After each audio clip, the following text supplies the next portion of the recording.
Hi everyone, welcome to CGB Mentors. So in this lecture, I am gonna again discuss few interesting questions और इस type के questions आप UPSC CSAT exam में expect कर सकते हो. That's why you should watch this lecture religiously. So let us look at question number 1. क्या दिया हुआ है? Study the following information carefully and answer the question that follows. So basically ये जो रो में जो persons जो बैठ रहे होते हैं उनसे रिलेटेड ये क्वेश्चन है, राइट. और इस टाइप के क्वेश्चंस यूपीएससी सीसेट में यूजुअली पूछे जाते हैं. सो क्या दिया हुआ है? There are 7 people and all of them are sitting in a row facing south. So we need to be careful because they are facing south. Okay, कितने persons हैं? There are 7 persons but not necessarily in the same order. Okay, so there are 7 persons, so basically 1 2 3 4 5 6 7 and all of them are facing south, right. तो थोड़ा सा आपको इस चीज का ध्यान रखना पड़ेगा. क्या दिया होगा? D sitting immediately right to A. लेकिन क्या अभी आप इस चीज को फिट कर पाओगे? That D sitting immediately right to A. A तो कहीं भी हो सकता है, ए के राइट में डी. तो अभी आप इस सेंटेंस के बारे में ज्यादा नहीं सोचो. If you read the next line, क्या दिया हुआ है? 3 people sit between F and B. तो इसका भी आप ज़्यादा अभी यूज नहीं कर सकते. G is the only immediate neighbour to F. Okay, again इससे आप बहुत ज़्यादा कंक्लूड करके स्टार्ट नहीं कर सकते. A is not seated immediately next to C. तो इसका भी आप कोई प्रॉपर यूज नहीं कर सकते. Let us read the last line. क्या दिया हुआ है? G is positioned 5th to the right of E. So यहाँ पर आप कुछ सोच सकते हो. Suppose E is at this place, चूंकि all of them are facing south, so E का राइट दिस साइड होगा. क्या दिया हुआ है? जी कहाँ है? G is positioned 5th to the right of E. So 1 2 3 4 5. So basically G at this place. लेकिन आप मेरे को ये बताओ कि क्या ई को कहीं और रख सकते हैं हम लोग? हाँ, जैसे एक केस और भी बन रहा है. 1 2 3 4 5 6 7. देखो यदि आप ई को यदि इस प्लेस पे रख दो तो जी आपका यहाँ हो जाएगा. So basically there are only 2 possible combinations for E and G. क्यों? क्योंकि G is position 5th to the right of E. अब आप देखो एक और भी डेटा आपको दिया हुआ है. क्या है वो? कि G is the only immediate neighbour to F. So basically F का एक ही इमीडिएट नेबर है. वो कौन है? वो जी है. So what does it mean? It means कि एफ कहीं ना कहीं किसी एंड पॉइंट पर होगा. आप जैसे सोचो, व्हाट डज इट मीन कि जी और एफ नेबर है. एटलीस्ट आप इतना तो कंक्लूड कर ही सकते हो. और जी और एफ यदि नेबर हैं, सो बेसिकली आप क्या कह रहे हो यहाँ पर कि जी को, क्या आप एफ को यहाँ रख सकते हो? नहीं. एफ को यदि आप यहाँ रखोगे तो एफ का एक नेबर ये भी हो जाएगा, जो नहीं फिजिबल है. जी सिंगल इमीडिएट नेबर है एफ का. सो बेसिकली एफ को आपको एकमात्र यहाँ रखना होगा. लेकिन क्या आप एफ को यहाँ रख सकते हो? No, you can't put F at this place. क्योंकि यदि आप एफ को यहाँ रखोगे तो ये पर्सन भी एफ का नेबर हो जाएगा, राइट. सो बेसिकली एफ को आप यहाँ नहीं रख सकते. सो व्हाट डज इट मीन कि ये केस आपका एलिमिनेट हो चुका है. ओके, अब आप देखो आपके पास एक डेटा और भी दिया हुआ है. 3 people sit between F and B. आपने एफ का पोजीशन फिक्स कर दिया. अब तो आप बी का पोजीशन इजीली फिक्स कर सकते हो. 1 2 3. सो बी एट दिस प्लेस. अब देखो ये डेटा और क्या था? D is sitting immediately right to A. So basically D and A are neighbor. देखो there are only 3 places, right, जिसमें आपको D, A और C को रखना है. यदि यहाँ पर आप D और A में से किसी को भी रखोगे तो सेकेंड वन को कहाँ रखोगे? D and A are neighbors to each other. So basically D and A को आप यहीं रख सकते हो, right. So basically C जाएगा इस प्लेस पे. ओके, क्या दिया हुआ है? D क्या है? इमीडिएट राइट है A का. So what does it mean? A at this place, D at this place. क्योंकि all of them are facing south, so D क्या है? इमीडिएट राइट है ए का. सो बेसिकली अब हमें जो भी पर्सन्स हैं उनकी पोजीशंस पता है. Let us look at the question. क्या पूछा जा रहा है? Who is sitting second to the right of D. देखो यहाँ पर अब हर बारी में बी को नहीं मार्क करना क्योंकि all of them are facing south. So D का राइट साइड कौन सा साइड होगा? This side. So F is our answer. So option D is the correct answer. So you can expect this kind of questions in UPSC CSAT exam as well. तो जो भी data दिया हुआ होता है उस डेटा को आपको बस सही वे में रिप्रेजेंट करना है. और यदि आप किसी सेंटेंस का, किसी स्टेटमेंट का यदि आप यूज नहीं कर पा रहे हो तो बस आप उसमें स्टार्ट नहीं रहो. Late us read the next line. Late us read the next line कि ओके क्या मैं यहाँ से स्टार्ट कर सकता हूँ? Okay, let us look at question number 2. Coding decoding से यूजुअली एक आसान क्वेश्चन पूछा जाता है हर साल यूपीएससी सीसेट में, राइट। सो बेसिकली जब भी आपको इस टाइप के क्वेश्चंस देखने को मिलते हैं कोडेड वर्ड से रिलेटेड, आपका अल्टीमेट गोल क्या होना चाहिए कि डायरेक्टली एक बार आप क्वेश्चन को भी देखो। आपसे क्या पूछा जा रहा है, that what is the code for appreciated in that language. Okay, आपसे अप्रिसिएटेड का कोड पूछा जा रहा है। अब यदि आपसे अप्रिसिएटेड का कोड पूछा जा रहा है, so basically you need to find कि अप्रिसिएटेड कहाँ दिख रहा है आपको। So there is only one place जहां आपको अप्रिसिएटेड नजर आ रहा होगा, this place. Okay, so appreciated का कोड इन्हीं 4 कोडेड वर्ड्स में से कुछ ना कुछ होगा। ओके, तो अप्रिसिएटेड जिस सेंटेंस में है उसके साथ जो और भी वर्ड्स हैं, यदि हम उन वर्ड्स का कोड फिगर आउट कर ले तो जो बच जाएगा वही अप्रिसिएटेड का कोड होगा, क्योंकि अप्रिसिएटेड किसी और के साथ तो कॉमन है ही नहीं कि उस तरीके से हम लोग फाइंड आउट कर सकते हैं। सो आपको अप्रिसिएटेड में एक तो मैनेजर्स दिख रहा होगा और एक आपको आर ऑलवेज दिख रहा होगा। ठीक है, देखो यदि आप मैनेजर्स तो आपको तुरंत साथ में दिख रहे होंगे। सो इस सेंटेंस में और इसमें क्या है, बस एक ही वर्ड कॉमन है, वो क्या है, मैनेजर्स। सो बेसिकली यदि एक ही वर्ड कॉमन है, managers are always appreciated, managers work with efficiency में, तो व्हाट डज इट मीन कि इन कोडेड वर्ड्स में जो कॉमन होगा वही मैनेजर्स का कोड होगा। सो देखो आपको क्या सब दिख रहा है, MLA, SLA, PLA, TLA। So basically देखो आप TLA दोनों में प्रेजेंट है। So what does it mean कि TLA किसका कोड है, TLA मैनेजर्स का कोड है। अब यदि TLA मैनेजर्स का कोड है तो आपने वो फिगर आउट कर लिया। ऐसे केस में आप एक बार ऑप्शन को भी देख लेते हो, ओके क्या TLA कहीं दिख रहा है, TLA होता तो आप उसे एलिमिनेट कर देते। ओके, उसके बाद अब देखो आप कुछ और भी ऑप्शन को आप एलिमिनेट कर सकते हो कि अप्रिसिएटेड का कोड तो इन्हीं 4 वर्ड्स में से कुछ होगा, MLA, SLA, PLA, TLA में से। तो यहाँ पर आपको RLA क्यों दिख रहा है, यहाँ पर आपको FLA क्यों दिख रहा है, यहाँ पर आपको GLA क्यों दिख रहा है, तो आप इस तरीके से भी अपना टाइम सेव कर सकते हो, राइट।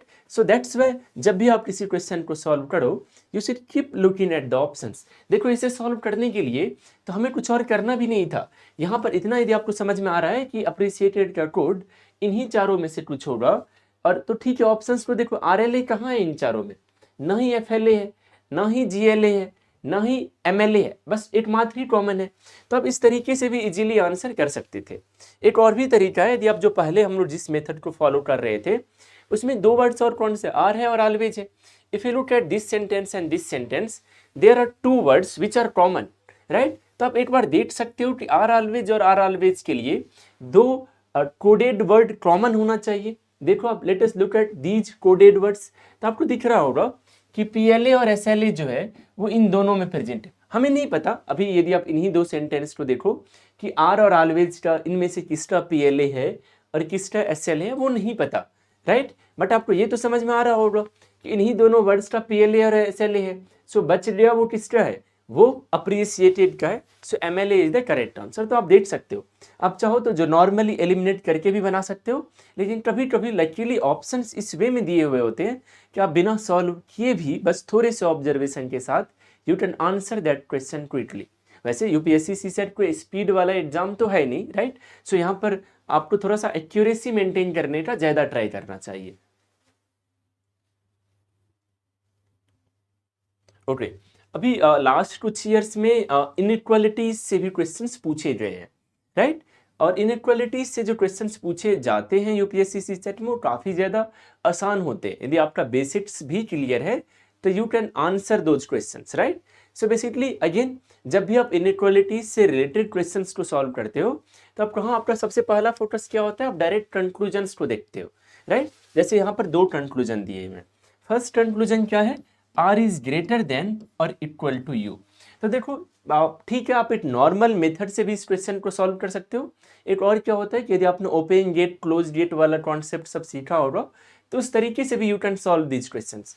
R के साइड आपको ओपन दिख रहा है, सो बेसिकली आपको करना क्या, R से U जाना है। पहली बात तो आप R से U जा पाओ।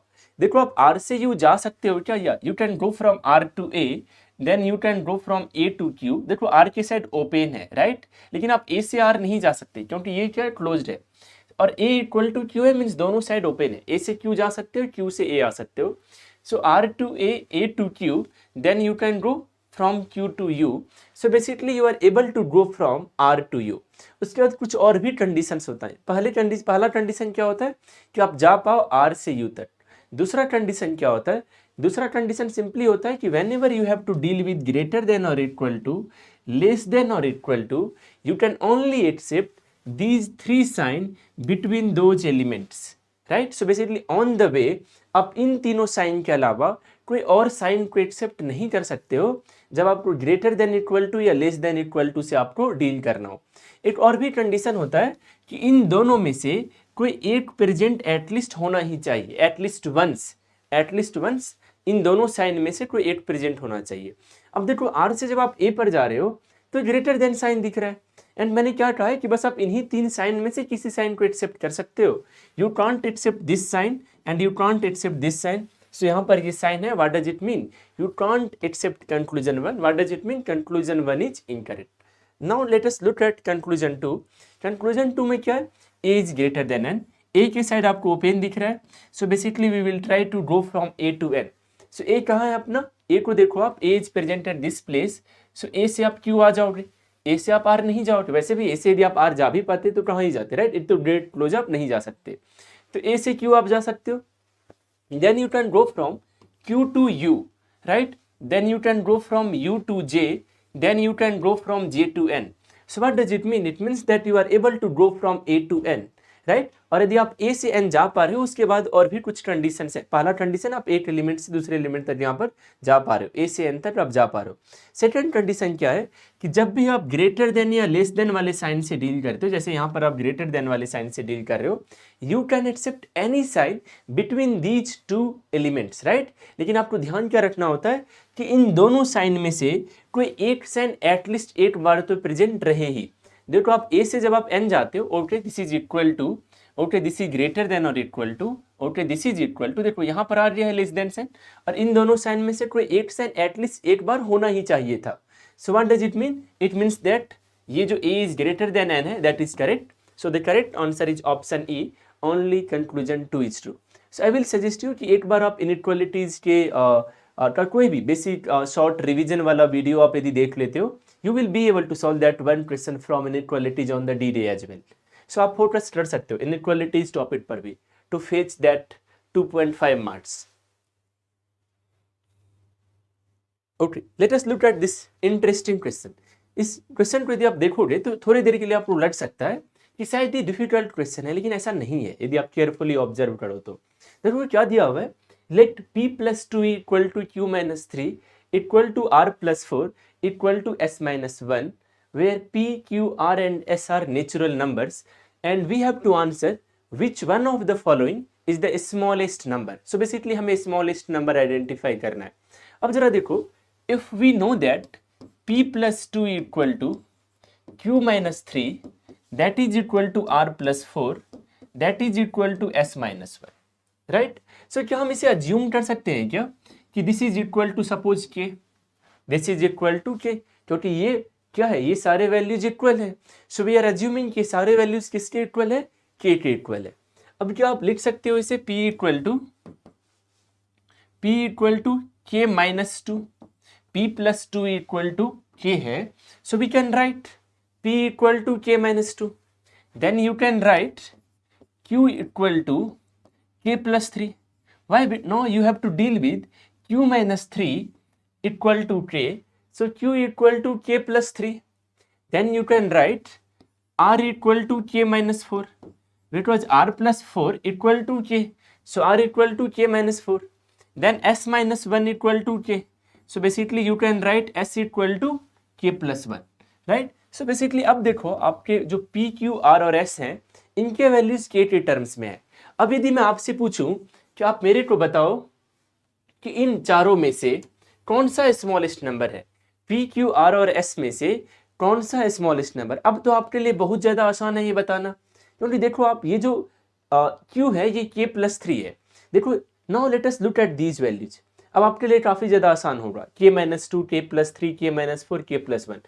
तो लार्जेस्ट नंबर क्या है? लार्जेस्ट नंबर है k प्लस 3, और जो स्मॉलेस्ट नंबर है वो क्या है? स्मॉलेस्ट नंबर क्या है? k minus 4, right. यदि मैं ये पूछूं k प्लस 3 से जस्ट छोटा कौन सा नंबर है, तो दैट इज k प्लस 1। और उसके बाद यदि मैं ये पूछूं k प्लस 1 के बाद में कौन सा नंबर है, that is k minus 2।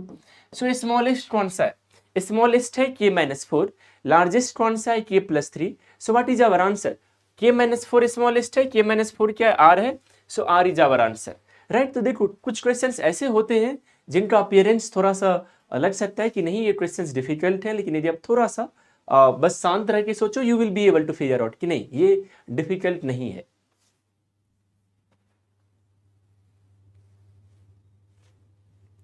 Late us look at question number 5।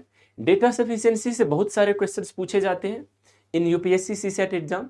सो क्या दिया हुआ है, two statements, statement 1 and statement 2 are given below with regard to two members Aman and Raman followed by a question. Okay, so question क्या, what is the number of students sitting between Aman and Raman?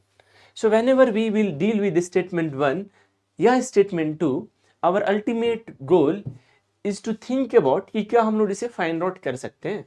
Okay, so let us look eight statement 1। और तो कोई universal data है नहीं कि जिसे हम लोग स्टेटमेंट 1 या स्टेटमेंट 2 में अप्लाई कर सकते हैं। सो स्टेटमेंट 1 में देखोगे आप तो क्या दिया हुआ है, in a row of 40 students Aman is sitting 12th from the left hand.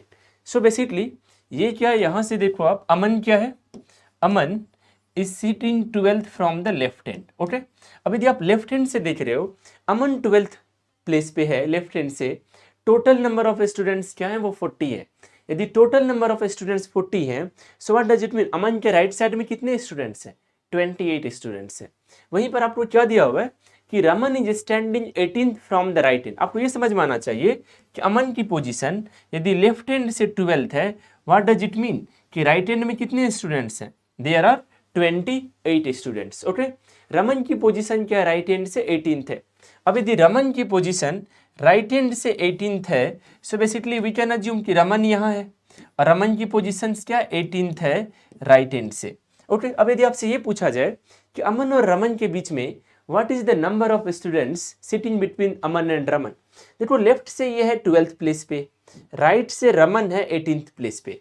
सो यहाँ तक 12 स्टूडेंट्स है, यहाँ तक 18th स्टूडेंट है। So what does it mean कि टोटल इस प्लेस और यहाँ तक देखोगे आप, ऐड करोगे तो 30 स्टूडेंट्स हो जाएंगे। सो बीच में कितने स्टूडेंट्स हो जाएंगे, 10 स्टूडेंट्स हो जाएंगे। वैसे भी आपको समझ में आना चाहिए कि अमन की पोजीशन लेफ्ट हैंड से 12th है, सो राइट हैंड में 28 है और रमन राइट हैंड से क्या है 18th है। सो बेसिकली यहाँ कितने स्टूडेंट्स होंगे बीच में, that is 10, right. So basically we are able to answer the question by using data from statement 1 alone, but we will have to deal with statement 2 as well. अब यदि आप statement 2 को देखो तो क्या दिया हुआ है, Aman is 10th from the left and Raman is 15th from the right. अब यदि अमन 10th फ्रॉम लेफ्ट है, सो ठीक है, अमन क्या है 10th फ्रॉम लेफ्ट है।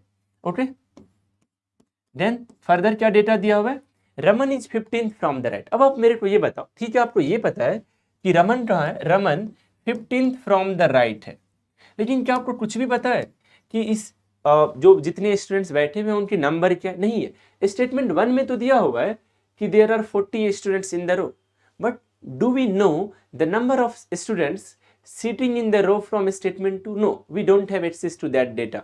सो अब अमन रमन के लेफ्ट साइड भी हो सकता है, राइट साइड भी हो सकता है, राइट। वो आप फिगर आउट नहीं कर सकते।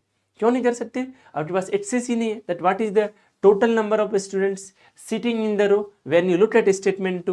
So what does it mean that you can't answer this question by using statement 2? So what is the answer? Answer is statement 1 alone is sufficient to answer the question.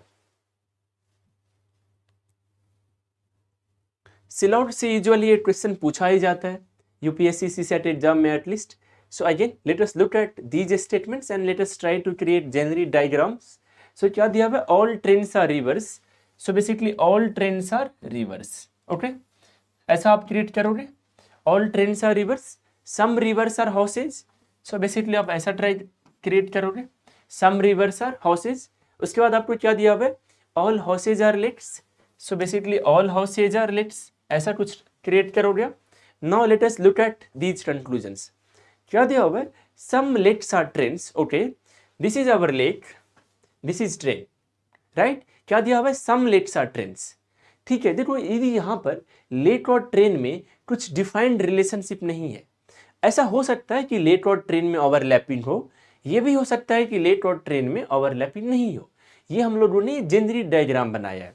और यदि आप इसे correct मानोगे कि some lakes are trains, what does it mean, it is true in 100% of cases. What does it mean, it is true in 100% of the diagrams, right. लेकिन यहाँ पर तो आपको क्लियरली दिख रहा है कि ट्रेन और लेट में तो कोई ओवरलैपिंग है ही नहीं। तो यदि ये करेक्ट होता तो ये जेनरिक डायग्राम में भी करेक्ट होता, हर केस में करेक्ट होता। सो व्हाट डज इट मीन कि कंक्लूजन 1 क्या है, करेक्ट है। वहीं यदि ये पॉसिबिलिटी में दिया होता कि some lakes may be trains can be trains, तो वो सही हो सकता है, राइट। सो कंक्लूजन 1 यहाँ पर क्या हो चुका है, इनकरेक्ट हो चुका है। Now let us look at conclusion 2, क्या दिया हुआ है, some houses are trains. Again houses और ट्रेंड्स में ओवरलैपिंग हो भी सकता है, नहीं भी हो सकता है। लेकिन यदि आप ये कह रहे हो some houses are trains, means you are indirectly saying that कि आप कोई सा भी केस सोचो, some houses are trains correct है 100% ऑफ केसेज में। लेकिन यहाँ तो आपके जेनरिक डायग्राम में भी ये करेक्ट नहीं है। सो इसे आप कैसे करेक्ट मान सकते हो? So this is again incorrect. Okay, now let us look at no train is late. Conclusion 3 में ये दिया हुआ है, ठीक है। यदि आप इस डायग्राम को देखोगे तो आपको लगेगा कि नो ट्रेन इज लेट जो है वो करेक्ट है, राइट। लेकिन ये तो ये जेनरिक डायग्राम है। एक डायग्राम ऐसा भी तो आप सोच सकते थे कि लेट का ट्रेन के साथ कुछ ओवरलैपिंग हो जाता, right. So what does it mean कि कंक्लूजन 3 भी क्या है आपका, इनकरेक्ट है। व्हाट अबाउट कंक्लूजन 4, क्या दिया हुआ है, सम हॉसेज आर रिवर्स या सम हॉसेज आर रिवर्स। ये तो हमेशा ट्रू है। क्यों ट्रू है, देखो आप यहाँ से देख सकते हो। यदि सम रिवर्स आर हॉसेज है तो ऑब्वियस है, यदि सम रिवर्स आर हॉसेज है तो सम हॉसेज आर रिवर्स तो ट्रू होगा ही। किसी भी केस में आप डायग्राम क्रिएट करोगे तो रिवर्स और हॉसेज में ओवरलैपिंग होगा ही। सो कंक्लूजन 4 तो करेक्ट है। लेकिन यहाँ पर हम लोग गलती क्या करते हैं, हम इमीडिएटली मार्क कर देते हैं ओनली 4 फॉलोज, और यही गलती करते हैं। जब भी आप सिलॉट के क्वेश्चंस को सॉल्व करो, आई विल सजेस्ट यू, वैसे ये आपका नॉर्मल टेंडेंसी होना चाहिए, आई बिलीव, कि जब भी आप किसी क्वेश्चन को सॉल्व करते हो एक बार आप सारे ऑप्शंस को जरूर पढ़ लो, राइट। जैसे आप ऑप्शंस को पढ़ोगे तो एक आपको ऑप्शन डी दिखेगा जिसमें 4 फॉलोज के बारे में तो दिया ही हुआ है, एक और भी केस दिया हुआ है ओनली इधर। देखो 4 यदि फॉलोज है तो ए तो आप कभी नहीं मार्क करते, सी में 4 फॉलोज है ही नहीं तो सी तो आप मार्क नहीं करते, बचा बी और डी।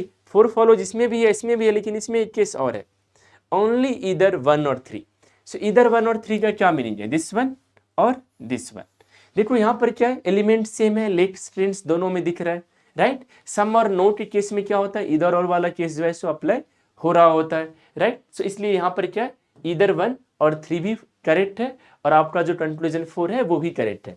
यहाँ पर बस क्या है कि थोड़ा सा इसे 1 और 3 में लिखा गया है, यदि साथ में रहता तो ज़्यादा आसान हो जाता है ये देख पाना। या वैसे भी अभी मैंने आपको क्या कहा था कि ट्रेंड्स और लेट्स में दोनों रिलेशनशिप फिजिबल है, कि ट्रेन और लेट में ओवरलैपिंग हो भी सकता है, ट्रेन और लेट में ओवरलैपिंग नहीं भी हो सकता है।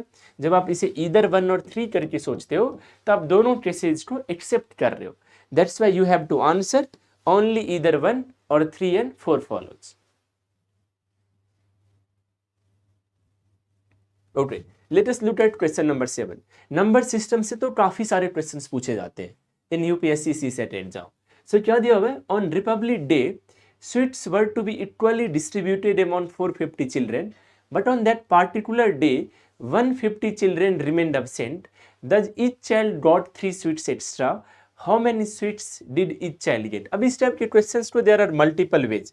यदि आप नहीं भी पेन यूज करना चाहोगे तब भी आप आंसर कर सकते हो, लेकिन फिर उसके लिए आपको सही वे में ऑब्जर्व करना होगा। जैसे आप सोचो कि ऑन दैट डे कितने चिल्ड्रेन एब्सेंट थे, 150 चिल्ड्रेन एब्सेंट थे, लेकिन व्हाट डज इट मीन कितने चिल्ड्रेन प्रेजेंट थे। टोटल यदि 450 चिल्ड्रेन है और उसमें से यदि 150 एब्सेंट हैं, मीन्स 300 चिल्ड्रेन तो प्रेजेंट थे, राइट। और ये जो 300 चिल्ड्रेन थे, इन सारे चाइल्ड को 3 स्वीट्स एक्स्ट्रा मिला, राइट। ये दरअसल जो 3 स्वीट्स एक्स्ट्रा मिला, ये दरअसल किन बच्चों के लिए स्वीट था, ये जो बच्चे एब्सेंट हो गए थे उन्हीं के हिस्सा का स्वीट इन 300 चिल्ड्रेन को मिला, राइट। सो बेसिकली यदि इन सारे चाइल्ड को जो उस दिन प्रेजेंट थे उन्हें 3 स्वीट्स एक्स्ट्रा मिला, सो बेसिकली कितने स्वीट्स एक्स्ट्रा थे, सो बेसिकली 900 स्वीट्स एक्स्ट्रा थे, राइट। लेकिन इन 900 स्वीट्स को जो है सो ये किनके हिस्से का स्वीट्स था, ये इन 150 स्टूडेंट्स के हिस्से का स्वीट्स था, राइट। यदि ये 150 स्टूडेंट्स प्रेजेंट होते तो ऑब्वियस है कि इन चिल्ड्रन को एक्स्ट्रा स्वीट नहीं मिलता। तो ये जो 900 स्वीट एक्स्ट्रा था वो कितने बच्चों के लिए था, वो 150 चिल्ड्रन के लिए था। सो बेसिकली यदि ये 150 बच्चों के लिए था, सो बेसिकली 6 स्वीट्स पर चाइल्ड था, बेसिकली 6 स्वीट्स पर चाइल्ड था, तभी तो 150 चिल्ड्रन यदि एब्सेंट हो गए तो टोटल 900 स्वीट्स एक्स्ट्रा हो गया था। सो बेसिकली पर चाइल्ड कितना स्वीट का प्लान था? सो बेसिकली पर चाइल्ड 6 स्वीट्स का प्लान था, राइट। लेकिन पर चाइल्ड को कितना स्वीट एक्स्ट्रा मिल गया? जो प्रेजेंट थे उन्हें 3 स्वीट्स एक्स्ट्रा मिल गया। So basically 9 sweets. So how many sweets did each child get? That is 9. So option C is the correct answer. Okay, let us look at question number 8. Number series के भी questions पूछे जाते हैं UPSC CSAT exam में और ये doable होते हैं, right. So you can plan to focus on number series topic. अभी जो आपके पास कुछ दिन है उसमें आप थोड़ा सा लगा सकते हो कि किसी दिन आप 1-2 घंटा नंबर सीरीज के क्वेश्चंस को आप सॉल्व कर लो. सो क्या दिया हुआ है? What will come at the place of question mark in the given series. अगेन क्या नंबर है आपके पास में?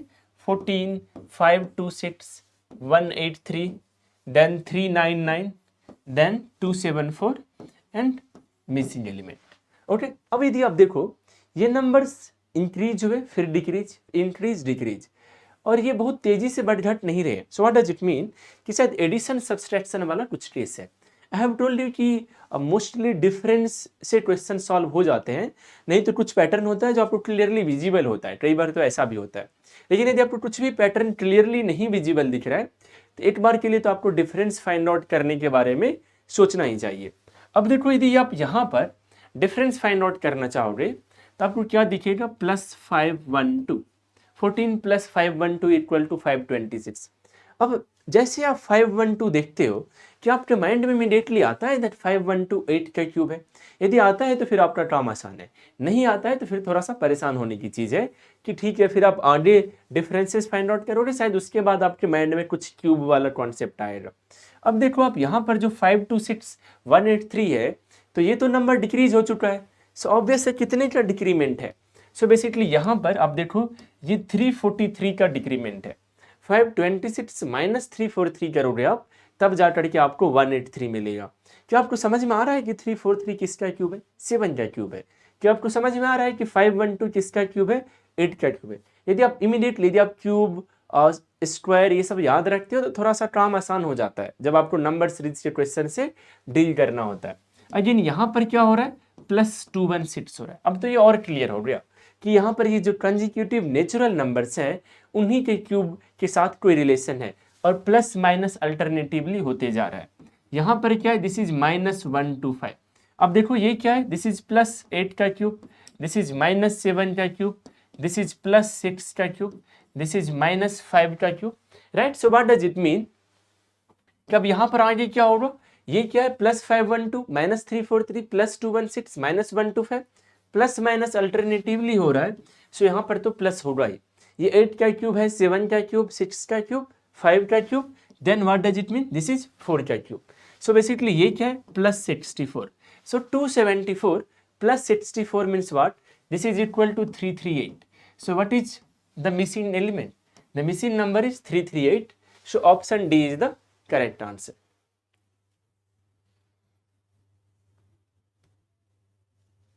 Let us look at question number 9. क्या दिया हुआ है? Each question is followed by two statements 1 and 2. So basically ये question आपके data sufficiency topic से है. क्या है? What is the profit percentage earned by selling a car for ₹4,80,000? Okay.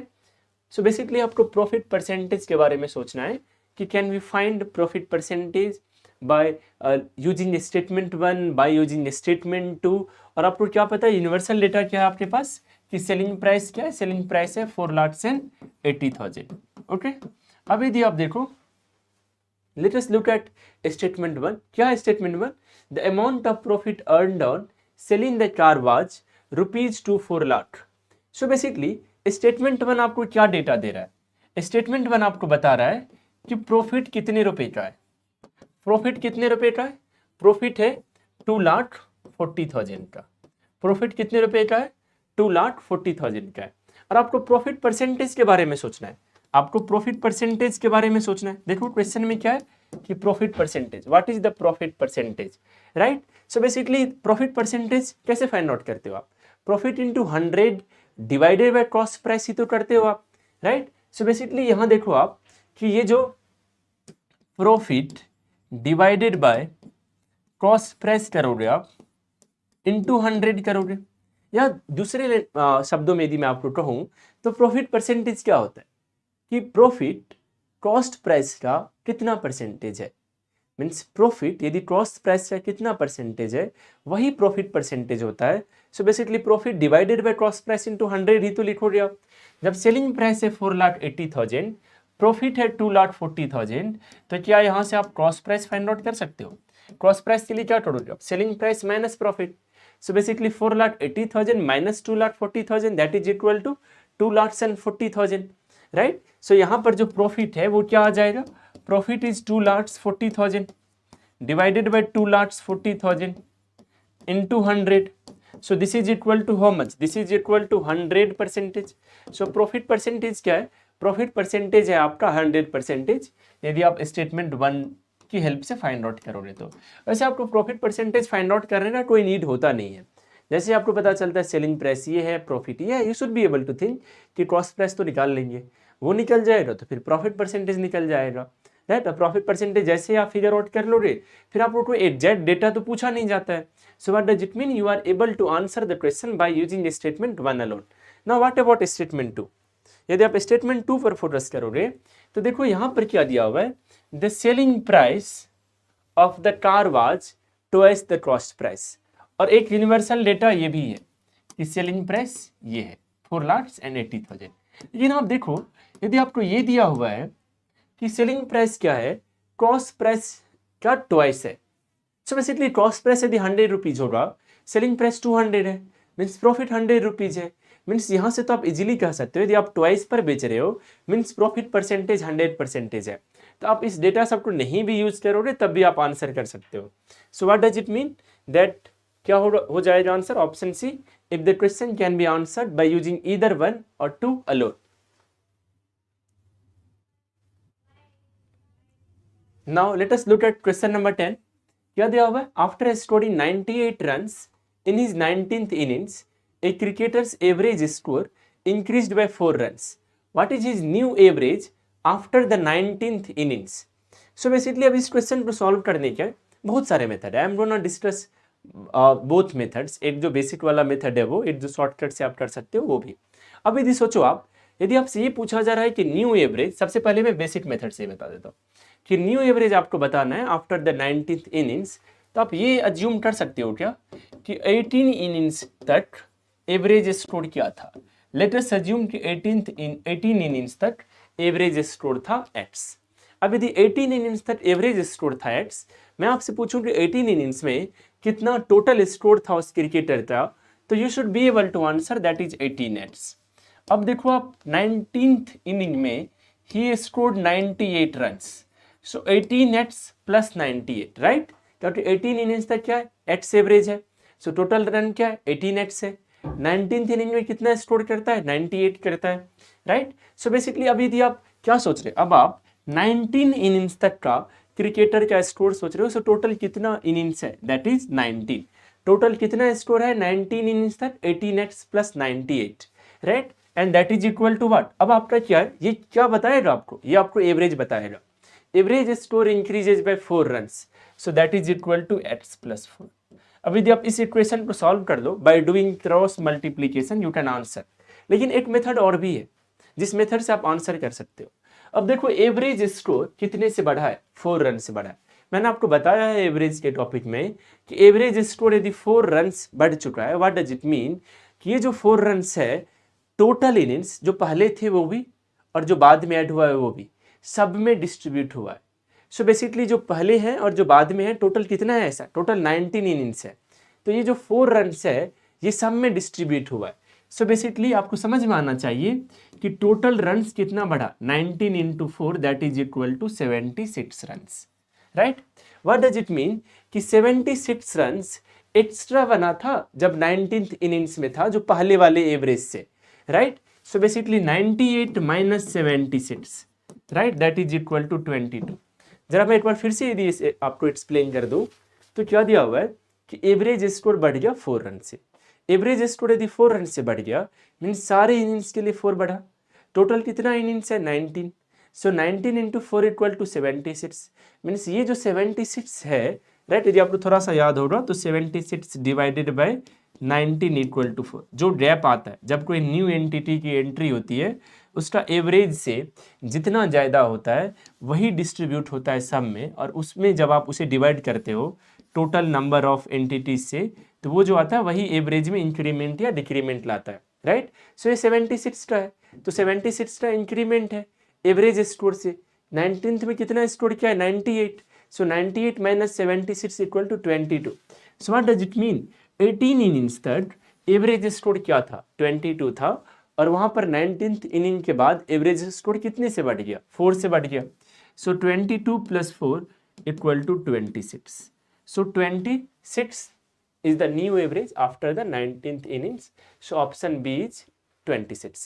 इसे भी यदि आप सॉल्व करोगे तब भी आपका आंसर क्या आएगा 26 ही आएगा। So if you really want to do well in UPSC CSAT exam, या आपको किसी भी रीजन से कोई डर है when it comes to quant या logical reasoning, I will suggest you कि अभी तक मैंने जो भी लेक्चर्स लिए हैं ये day wise UPSC CSAT complete revision को लेकर के, आप यदि इन लेक्चर्स को भी रिलीजियसली फॉलो कर लेते हो आपको डी डे को काफ़ी ज़्यादा फ़ायदा होने वाला है। क्यों? क्योंकि इन क्वेश्चंस को प्रीवियस ईयर यूपीएससी सीसेट के क्वेश्चंस को ध्यान में रखते हुए ही डिजाइन किया गया।